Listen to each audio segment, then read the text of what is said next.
Kansas News Leader.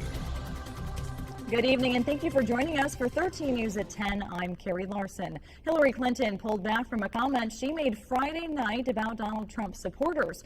Trump says her remarks may cost her votes. CBS News correspondent Wendy Gillette reports from New York. Trump's running mate Mike Pence said yesterday that Trump supporters are not a basket of anything and deserve Clinton's respect. 15 years after the attacks on 9/11, the Pentagon site is the only one that does not have a visitor center to help people learn about what happened. Victims' family members are trying to change that. Weijia Jiang reports from Arlington, Virginia. This week, the fund received its largest gift to date, $2.5 million from the Diana Davis Spencer Foundation. The fund hopes to break ground by 2018 and have the center completed by 2020.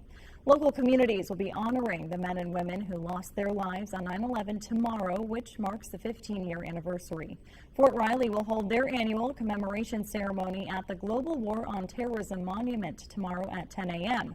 Family and friends of current Fort Riley soldiers and family members of those killed in action will gather at the base. The event serves to honor and remember those who lost their lives that day and recognize the brave men and women who defend our freedom. Washburn President Dr. Jerry Farley will appear in our Sunday newscasts. He was in New York City on September 11, 2001, and shared his experience and the haunting memories he has with 13's Reagan Porter. We will also have coverage of the national observances in New York and Washington. A few other local events to mention here in Topeka. People are set to meet at the corner of 21st and Wanamaker to wave flags. That goes from 1 to 3 p.m. And in Emporia, folks will gather at the Peter Pan Park Playground from 7 to 10 p.m. for a Back the Blue community barbecue. And in honor of Patriot Day tomorrow, Governor Brownback has ordered flags to be flown at half-staff from sunup to sundown to mark September 11th. Topeka police say a tip led to the arrest of two suspects from a summer homicide. 35-year-old Michael Hall and 23-year-old Calvin Phillips, both of Topeka, were arrested in connection to the death of 64-year-old Kurt Cochran. Both were booked into the Shawnee County Jail on charges of aggravated robbery, felony murder, and criminal possession of a firearm by a felon. Topeka Capitol Journal records show Hall went to prison for another murder in 2006. He pleaded guilty for assisting his brother Christopher Hall in the killing of Nicole Winters. Cochran was found dead in a warehouse in the 200 block of Southwest Jackson on May 9th. He was the co-owner of a moving company and had worked for the Siemens School District until 2000. During the course of the homicide investigation, multiple tips were received and investigated by the Topeka Police Department, ultimately leading to those two arrests. TPD says the case is still ongoing with the possibility of additional arrests. A very special camp is taking place this weekend, and it's helping local children grieve the recent loss of a family member. 13's Daniela Leon was at the Hearts of Hope camp today and is in the studio tonight to tell us what it's all about. Every 3 minutes, someone in the United States is diagnosed with blood cancer, and Kansans are trying to change that statistic. They hope their efforts tonight at Washburn University will help. Hundreds showed up for the Northeast Kansas's Light the Night walk outside of the Mulvane Arts Center. It shines a light on September being Blood Cancer Awareness Month. 13's Chris Fisher was the MC this evening and sent participants off on a 1-mile walk around campus. The walk is a powerful and unique fundraising campaign for the Leukemia and Lymphoma Society, bringing together families and communities to honor blood cancer survivors and loved ones lost to the disease. The event also brings awareness to finding cures. It's our biggest fundraiser, so it's really important, and it's also really great too because it gives us a chance to just kind of have fun and bring our, a lot of our patients and their families come out and they have a really good time.